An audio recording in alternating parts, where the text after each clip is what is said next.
Hello, everybody. It's Tina from Phoenix, Arizona.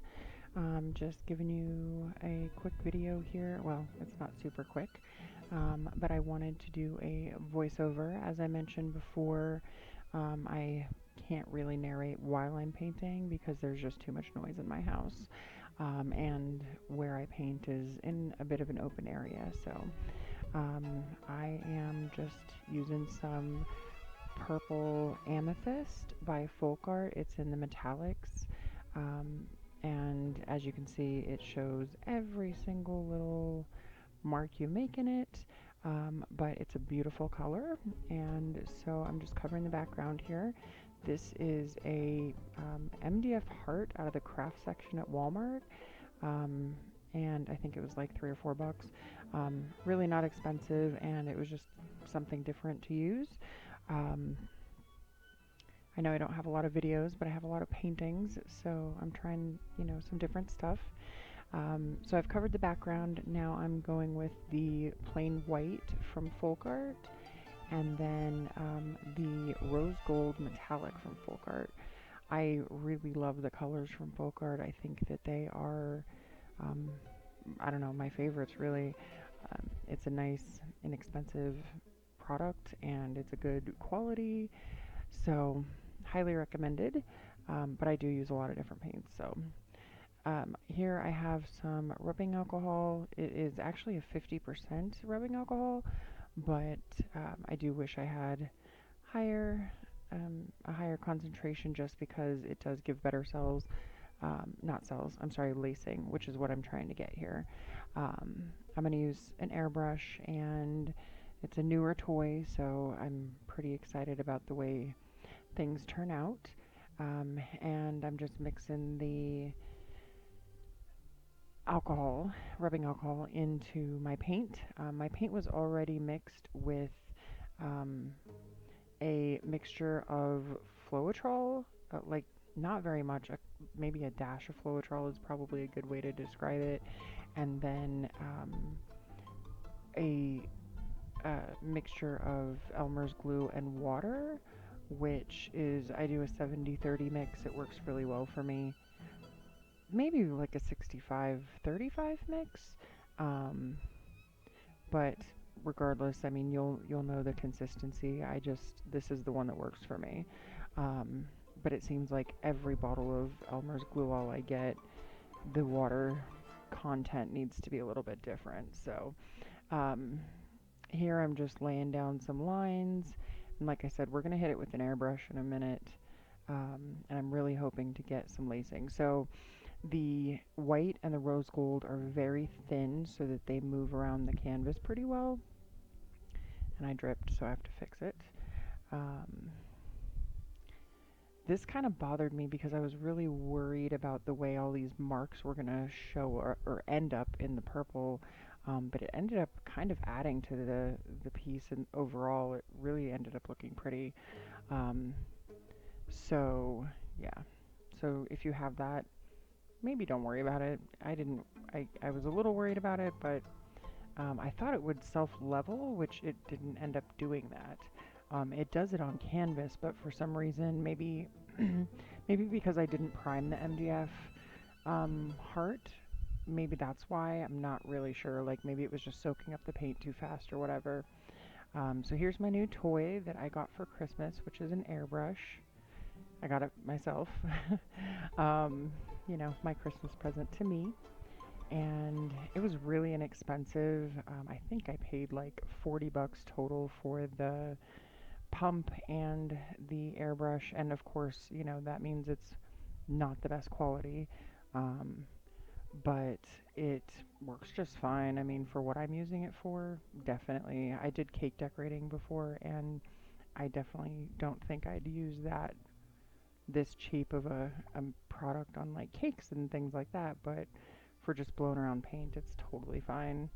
And it gives a really fun, like, different effect.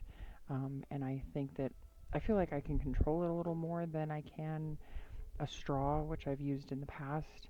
Um, and really, I just kept getting lightheaded with the straw, so this would have been a whole lot to blow out with a straw. So highly recommend an airbrush if you do this very often, because it's really fun to play with. Um, my kids like messing with it too, which at 40 bucks I'm not overly concerned about. But it really, it gives, like I said, a nice effect. I'm hoping for some lacing with the rubbing alcohol I put in. Um, so I actually saw this type of design from, it's actually almost the same thing except he used resin, but it was Archangel Art Studios, which I watched his video about a month ago, and I actually recorded this almost a month ago, but I am not the best at editing. Well, I'm not the most motivated when it comes to editing videos. So that's why there's not too many videos on my YouTube. And honestly, it seems like the ones that I do end up recording, I end up like messing them up. Like they tend to be like the worst ones that I've done. There's a couple that I like that are on YouTube, but not many. In fact, a lot of them I'm gonna do videos of me redoing those pieces. So, but you can really see a big variety of my work on Etsy or on my website. Both of them are linked below this video. So just blowing out the paint and trying to get it to spread a little bit. I really think I would have done a whole lot better if I would have primed this canvas, because that purple is just drying really fast. It's like soaking up. And I do live in Phoenix, but it's December. I mean, we live in a dry climate. Even if it's December, it's still going to be dry for the most part. You know, the humidity is always pretty low, but this just, it's drying super fast for with my experience with blowing paint and, paint pouring and things like that. I don't think I've experienced it anything like this. This specific piece ended up drying, or how fast it ended up drying, I should say. So, had a little trouble with that part of the heart. I didn't really like the way it was kind of moving around. So, I know a lot of people like to blow their paint one direction. I like to blow it like back and forth just so you get a really nice kind of ripply effect, and you don't have so many like rounded edges to where it's obvious that you blew it out. I want it to look more kind of not flowy, but I don't know, just a little bit different. I don't like that like really flowery kind of effect in most cases. I mean, some of my stuff I certainly have that. So here I'm just trying to I wanted to add some more of the rose gold, and I'm just trying to kind of work it in to the white and the rose gold that's already there, but it seemed to kind of disappear on what we're looking at the left side of the canvas. My tripod is always right in front of me when I'm painting, so everything you guys see is exactly opposite of how I see it, which is really funny because sometimes I watch these videos back and I'm like, okay, well, I totally didn't realize, that giant chunk or that spot that I missed or whatever until I watched the video back. So that's kind of funny. But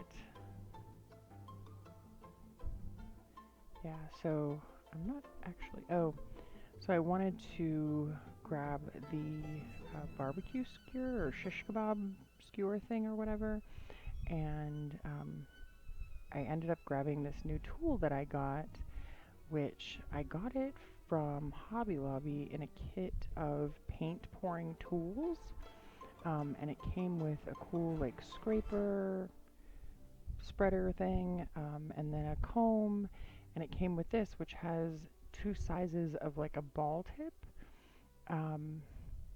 which I really like for doing this kind of work. Like I said, I don't really like the rounded edges. I really want them to come to a point or be a little bit more sharp. And this did a really nice job of it. I think on this one I'm using the smaller end. So this lasts for a while, where you see me just pulling the paint back and forth.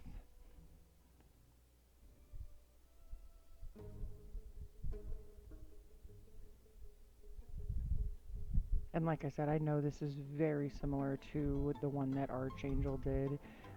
His background was a little bit different, and I know he didn't use rose gold. I don't know what other color he used.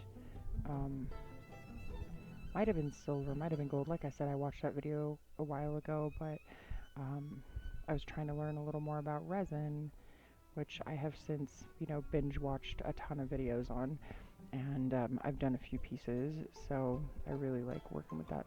So I will try to get a video out so you can kind of see. If interested, then you can take a look at that. Um, See, I'm just kind of trying to break up the like splotchy. I wanted it to look more, I don't know, flowy, I guess is the best way to put it. I'm not sure who I saw first do this. I mean, it's been months, and they didn't do nearly as much, and I think they only did like swirls, which I'm not, big fan of doing a bunch of swirls on a painting. Um, but I really like pulling it like this and giving it kind of the not cracked, flowy, I guess is really the best. I don't know, I can't think of the word, and so I'm continuing to try to think of it, and I probably just sound like an idiot, so sorry. Alright, I think I'm almost done with this. Like I said, it's been a while since I did this. This piece is dry. It's been at least a month since I recorded this, so, and it dried absolutely gorgeous. I think I have a picture to throw on the end of this video. So I guess I'm not done. Yeah, I go through and I make sure to pull the paint a little in the middle as well. So I think it just gives it kind of a fun look. I kind of wish I would have stopped just, when I would have blown just one side towards the outer part of the heart, and then left a solid line towards the inner part. I think it, looking at it from this angle on the video, it looked pretty. But I like the way this ended up anyway. It's beautiful. But it was kind of a cool, like if it would have had a really sharp edge on the left side, it would have been really nice. Although, who knows if I could have gotten a sharp edge, because I don't have the steadiest hands sometimes. And you can hear my dog scratching in the background. Apparently she has an itchy face in the middle of the video. I think at the beginning of this video you see the same dog like on the top right corner. She's just a little mutt, but she's black and white, and she constantly pops her head in the videos. And usually not her face, just like the top of her head, or maybe you'll catch, the side of her face and an ear. But she's generally in the craft room or paint room or whatever when I'm working, so, or playing with paint or whatever you want to call it.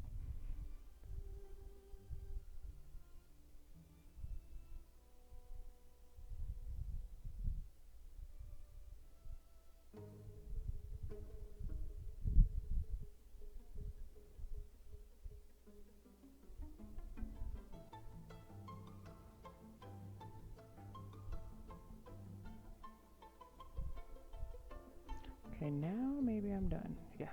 Okay. And so, see, even though I put rubbing alcohol in this, in the white and the rose gold, it's been sitting long enough to where, it's mostly evaporated, and you can hit the torch over it. I mean, obviously don't go super close to it or whatever, and don't put a ton of rubbing alcohol in your paint. I put, I think, 3 or 4 drops in each cup, and I only put that much because I know it evaporates obviously really fast. But I really wanted some of the lacing, which I did end up getting. Like I said, if you have a higher concentration of rubbing alcohol to water, so if you go with like the 85 or 90% rubbing alcohol, you're going to get way better lacing, but 50 is what I had, and that's just what I have right next to where I paint, because that's what I use to clean my tools when I leave the dry paint on, because I tend to not do it right after. So I'm just going to do some touch-ups here with my little bit of leftover purple. And apparently I'm going to torch it some more. There was one painting where I did use a little bit of, I guess, too much rubbing alcohol. And one painting, excuse me, that I did use with just too much rubbing alcohol. And it did catch on fire for a second, but it like immediately went out. So yeah, so you can see on the left side where the paint is like just completely soaking into the wood. But you can see, oh, my camera is not a fan of focusing when you get so close. There's a ton of lacing, and obviously you can't see that here very well. Bummer. But you can see all of the paint that I pulled with the little ball tool or whatever. And I know it looks like you can see the wood through the background paint on certain parts of this, like right there on the right. But you really can't. And it looks like it here too because of the lighting, but it's really just a divot in the paint. So I hope you liked the video, and if you have any questions or anything, please definitely message me or leave a comment. Like and subscribe, or take a look at some of my other videos. And I hope you all have a wonderful day or evening. And again, thanks for watching.